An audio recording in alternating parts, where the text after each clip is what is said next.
Hello friends, welcome to English speaking course and today we are on day 27. In this video first of all we will see some sentences related to time. कैसे हमें time बताना चाहिए और क्या preposition time के साथ लगेगा, किस तरह से हम sentences फ्रेम करेंगे according to the situations. Okay, तो let's see. What is the time by your watch?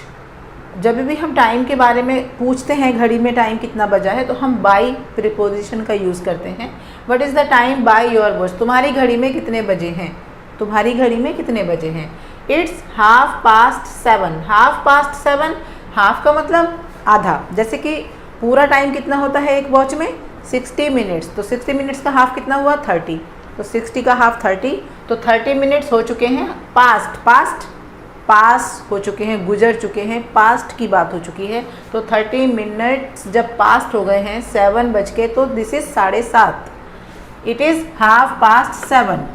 When do you wake up? Wake up means होता है जागना.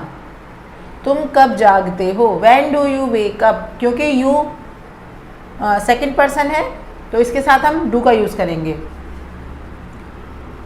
और अगर थर्ड पर्सन होता तो हम उसके साथ डज का यूज़ करते.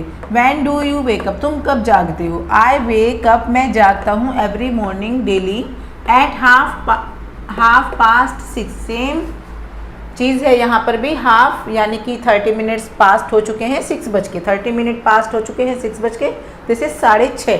तो मैं 6:30 बजे एवरी मॉर्निंग जाग जाता हूँ. माई sister has her breakfast around 8 o'clock. ये तो आपको पता ही होगा 8 o'clock. इसका मतलब होता है अपोस्ट्रोफी का ऑफ क्लॉक, घड़ी के 8 बजे, ऑफ द क्लॉक. तो ये तो क्लॉक का मतलब तो ये हो गया ना कि पूरी घड़ी, तो पूरे 60 मिनट्स हो गए, तो पूरे 60 मिनट्स हो गए, तो 8 o'clock, 8 ऑफ द क्लॉक. तो 8 बजे जाग जाता हूँ, पूरे 8 बजे. जाग जाती है. माई sister has her breakfast around 8 o'clock. मेरी सिस्टर अपना जो ब्रेकफास्ट है वो 8 बजे लेती है. हम हैज़ की जगह टेक्स भी लगा सकते हैं, टेक्स लगा सकते हैं, हैज़ लगा सकते हैं. माई सिस्टर हैज़ और takes her breakfast around 8 o'clock. When do you come to the school? तुम स्कूल कब आते हो. When do you come to the school, तुम स्कूल कब आते हो. A little before 9. Little before का मतलब है थोड़ा सा पहले. अ लिटिल बिफोर, 9 बजने से थोड़ा सा पहले, मीन्स 9 बजने में 2-3 मिनट या 5 मिनट रह जाते होंगे. देन तो अगर ऐसी कोई सिचुएशन है कि आपको 2-3 मिनट पहले की बात करनी है और ये लिटिल आफ्टर करना है, तो आप लिटिल लगा सकते हो. लिटिल बिफोर और लिटिल आफ्टर. अ लिटिल बिफोर 9 बजने में थोड़ा सा पहले. अ लिटिल बिफोर, लिटिल आफ्टर 9 बजे के थोड़ा सा बाद, 1-2 मिनट बाद. इट्स 10:03. 10:03, 10 पास्ट यानी कि यहाँ पर है 10 मिनट्स. यहाँ पर कभी कंफ्यूज मत होना, 10 मिनट्स भी मैं लिख सकती थी यहाँ पर, बट मैंने नहीं लिखा बिकॉज बोलते हुए कोई बताता ही नहीं है 10 मिनट्स पास्ट. सब बोलते हैं 10 पास्ट, 20 पास्ट, 30 पास्ट, तो 10 मिनट्स पास्ट होता है ये. जैसे कि हाफ पास्ट था ना यहाँ पर, तो ये भी हाफ मिनट पास्ट होता है. हाफ मिनट्स का ही मतलब होगा ना साढ़े. तो ऐसे ही 10 मिनट पास्ट यानी 10 मिनट पास्ट हो चुके हैं 3 बज के जब 10 मिनट पास्ट हो चुके हैं तो 3:10. 10 पास्ट 3, 3:10. अगर होता 10 to 3, 2 का मतलब अभी काम पूरा नहीं हुआ, अभी हमें करना है, तो 10 अभी 3 अभी बजे नहीं है. 10 minutes are left.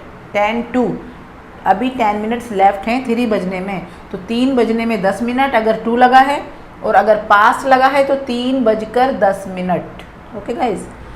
I reach home at 4:45. Quarter एक जो क्लॉक होती है, कोई भी चीज़ होती है अगर पूरी होती है तो उसके 4 पार्ट्स अगर कर दो तो इस पार्ट को क्वार्टर बोलते हैं. क्वार्टर मीन्स अगर मैं इसे क्लॉक मान लूँ तो 60 कंप्लीट है ये.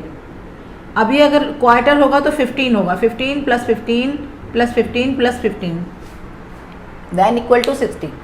तो ये हो जाएगा 4:45, यानी कि 15 मिनट रिमेनिंग है 4 बजने में. क्वार्टर का मतलब आप 15 से लगाना हमेशा. तो 15 मिनट्स. 2 का मतलब मैंने बताया था कि अभी काम पूरा हुआ नहीं है, तो अभी 4 बजे नहीं है. 15 मिनट्स आर रिमेनिंग, तो 3:45. क्या मतलब हुआ 3:45. 4:45, 3:45.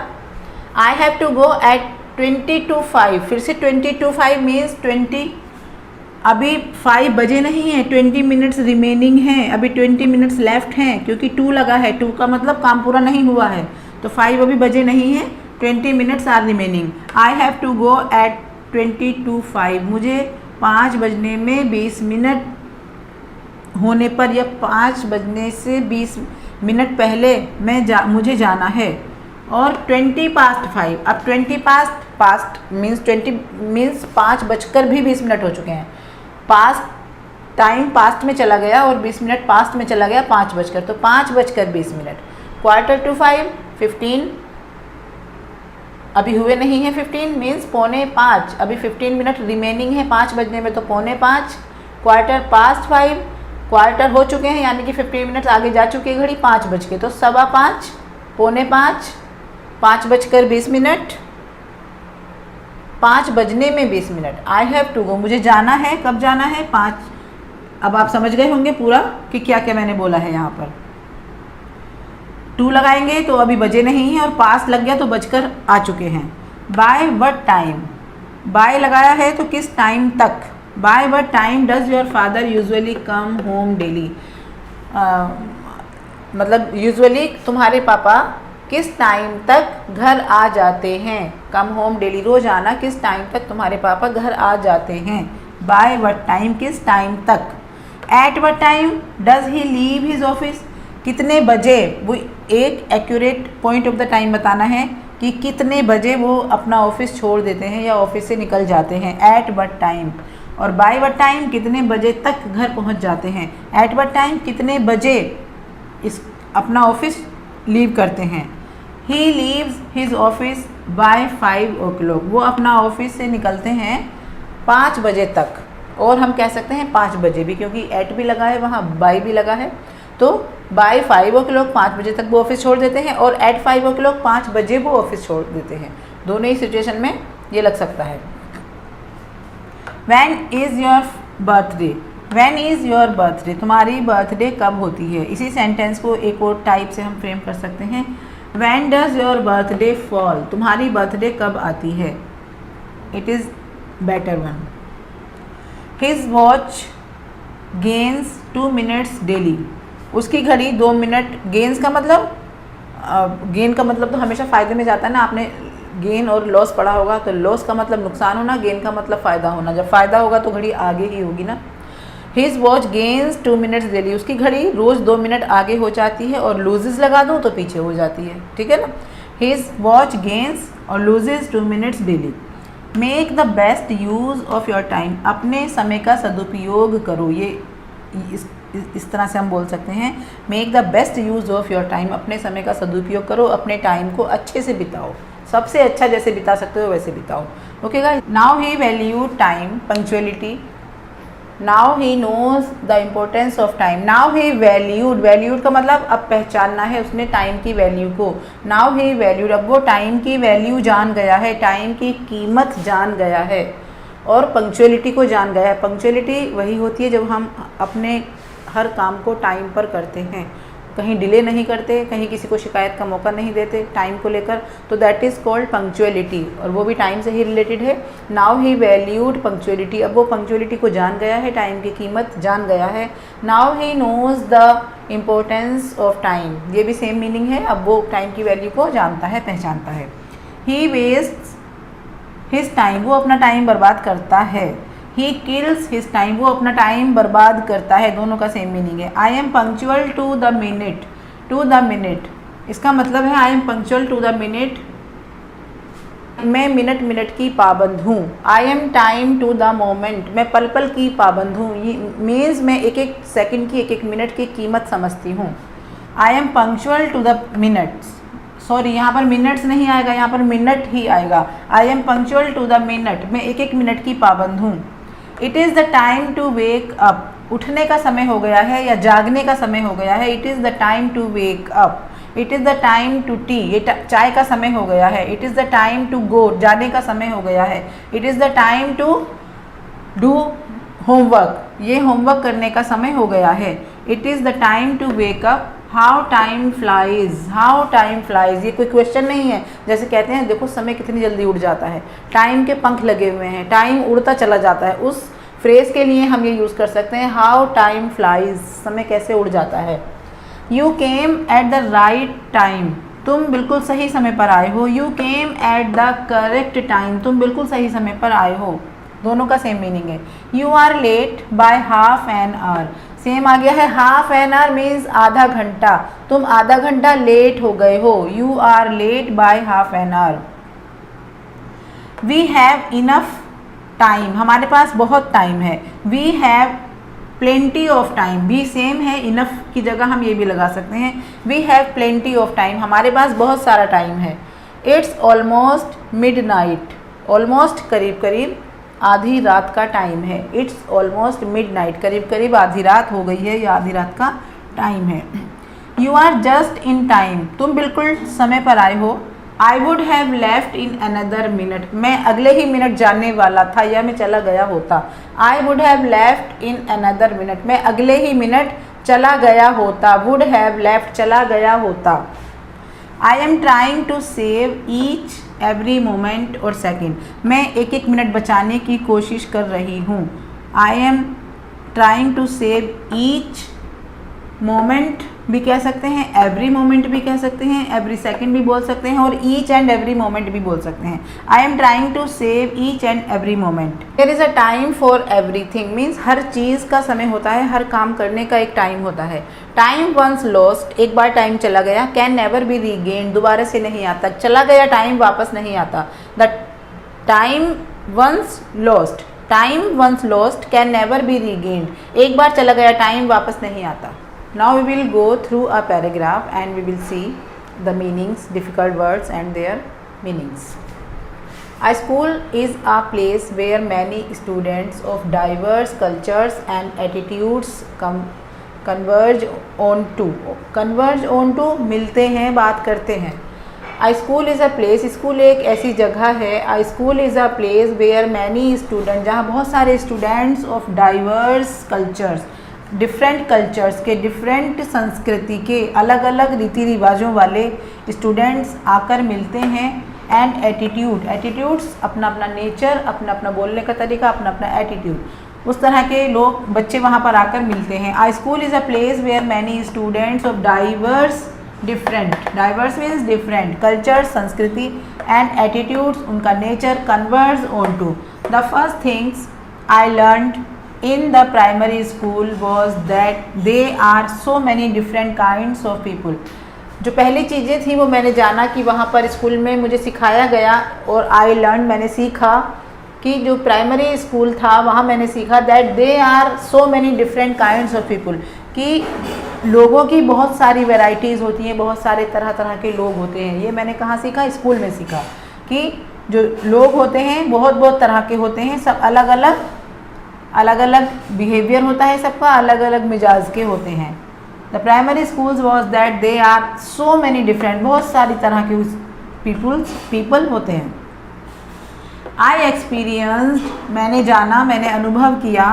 द पेन्स, दुखों का, एंड प्लेजर्स, और आनंद का। मैंने दुखों का अनुभव किया वहाँ और मैंने खुशियों का अनुभव किया। ऑफ गेटिंग टू नो, और जाना माई स्कूल मेट्स, किससे जाना? माई स्कूल मेट, जो मेरे स्कूल के साथी थे उनसे मैंने दुखों को जाना और जो सुख होते हैं उनके बारे में जाना स्कूल में। I discovered my own strength, मैंने अपनी खुद की ताकत को पहचाना, शक्ति को जाना। एंड वीकनेस, और मैंने अपनी कमज़ोरी को जाना। आई डिस्कवर्ड का मतलब है मैंने खुद से जाना, मैंने खुद से अपने बारे में जाना। माई ओन स्ट्रेंथ, मेरी अपनी शक्ति। एंड वीकनेस, और अपनी कमज़ोरी को जाना। I learn the meaning of tolerance, tolerance हमारे अंदर कितनी सहन करने की शक्ति है, हम कितना बर्दाश्त कर सकते हैं। मैंने अपनी उस चीज़ को जाना। आई लर्न, मैंने सीखा, उसका मीनिंग सीखा। टीम वर्क, एक साथ मिलकर कैसे काम किया जाता है, मैंने वो सीखा। सेल्फिशनेस, कैसे लोग, सेल्फिशनेस का मतलब है सियाने लोग, जो किसी का काम नहीं करना चाहते, अपना ही काम निकालना चाहते हैं, उन लोगों को देखा। और एनमिटी, और दुश्मनी को जाना। एनमिटी, दुश्मनी। एक चीज़ का ध्यान रखना, एनिमी की स्पेलिंग होती है ENEMITY, एनीमी की स्पेलिंग होती है ENEMY, लेकिन एनमिटी, एनीमी मीन्स दुश्मन और एनमिटी दुश्मनी, दिस इज नाउन। एनमिटी में आई नहीं आता है, ENMITY, एनमिटी। मैंने दुश्मनी को जाना, मैंने सियानेपन को जाना, और मैंने बर्दाश्त करने की ताकत को जाना, और टीम वर्क, साथ साथ कैसे वर्क करते हैं उस चीज़ को जाना।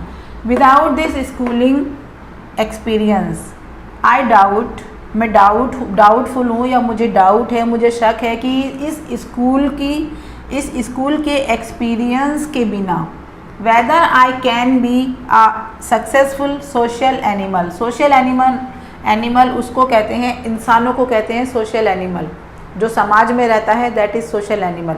इंसान से मतलब है यहाँ पर सोशल एनिमल। और ये नहीं कि पढ़ा लिखा होना चाहिए, सोशल एनिमल होना चाहिए, समाज को समझता है, समाज में बैठने उठने लायक है। उसका पढ़ाई लिखाई से कोई मतलब नहीं है, उसके तौर तरीके, उसका बिहेवियर, इसका उस चीज़ों से मतलब है। Whether I can be a successful, क्या मैं एक सक्सेसफुल, सफल सोशल एनिमल हो सकता हूँ अगर मैं स्कूल को हटा दूँ, स्कूल की पढ़ाई की, स्कूल जाने के बिना, स्कूलिंग एक्सपीरियंस के बिना। एक तो होता है स्कूल में सिर्फ पढ़ाई कर ली और कुछ रहने सहने के तरीके, तौर तरीके नहीं सीख पाए, जंगली के जंगली ही रह गए। एक और होता है कि स्कूल की पढ़ाई भी की साथ साथ, और अपने तौर तरीके, अपना स्टेटस, कैसे सरवाइव करें ज़िंदगी में, कैसे रहें, वो सब कुछ जान गए, दूसरों के सुख दुख को समझ गए। वही तो होता है सोशल बनना, कि दूसरों के सुख दुख को जानना, दूसरे के सुख में शामिल होना, दुख में शामिल होना, दैट इज़ सोशल बिहेवियर। तो ये चीज़ है कि मैं वो बन पाता। वो कह रहा है कि उसके बिना, स्कूल एक्सपीरियंस के बिना मैं शक में हूँ, मुझे डाउट है कि मैं वो सोशल एनिमल शायद नहीं बन सकता। In the process of growing up, बड़े होने के, जब मैं बड़ा हो रहा था उस प्रोसीजर में मैंने देखा, in the school environment I discover, जब मैं स्कूल के एनवायरनमेंट में, स्कूल के माहौल में बड़ा हो रहा था, तब मैंने देखा, डिस्कवर्ड, मैंने खुद से जाना, that teachers are also human, teacher भी एक इंसान होते हैं। Teachers are also human, teacher भी इंसान ही होते हैं। दे आर का मतलब वे गलती भी करते हैं, एंड समटाइम्स बिहेव टेरिबली, और कभी कभी बड़ा बुरा सा व्यवहार भी कर देते हैं, डरावना या अच्छा ना लगने वाला बिहेव भी कर देते हैं। When I was in primary, the picture was different, लेकिन जब मैं प्राइमरी में था, जब मैं प्राइमरी स्कूल में था, तब पिक्चर थोड़ी अलग थी। A teacher was something like a superman, जब मैं पहले था तो जो पिक्चर थी वो डिफरेंट थी। अब a teacher, when I was in primary, then the picture was different, तब पिक्चर डिफरेंट थी, मैं अलग पॉइंट ऑफ व्यू से सोचता था। A teacher was something like a superman, मुझे लगता था कि टीचर ऐसे होते हैं जैसे कि सुपरमैन, टीचर कुछ सुपरमैन टाइप के होते हैं। Now I see that they are like any one of us, अब मुझे पता लगा, मैंने जाना कि टीचर्स भी हम में से ही एक, एनी वन ऑफ अस, हम में से ही एक इंसान होते हैं। Except they were born earlier, बजाय बस इसके, थोड़ा सा ये फ़र्क है, एक्सेप्ट मीन्स सिवाय कि वो हमसे पहले पैदा हुए होते हैं, and a little bit more experience, और उनका एक्सपीरियंस हमसे ज़्यादा होता है। And a little bit more experience, उनका जो एक्सपीरियंस है वो हमसे ज़्यादा होता है। दैट डजेंट मीन, लेकिन इसका ये मतलब नहीं है, दैट डजेंट मीन, इसका मतलब ये नहीं है, I have lost respect for them, कि मैंने उनके लिए अपना रेस्पेक्ट देना बंद कर दिया है, या मैंने उनके लिए अपना रेस्पेक्ट खो दिया है। What I am today is the direct result of my education given by the teacher, जो भी आज का सीन है, जो भी आज मैं हूँ, what I am today, जो भी मैं आज हूँ, is the direct result, ये सीधा सीधा रिजल्ट है, of my education given by the teacher, मेरे टीचर के द्वारा जो मुझे एजुकेशन मिली, ये सिर्फ उसी का रिजल्ट है। That's all for today. I will be back soon with the day 28, and keep watching my videos, and please subscribe to the channel if you haven't, and we will meet soon. Till then, bye, take care of you and your family.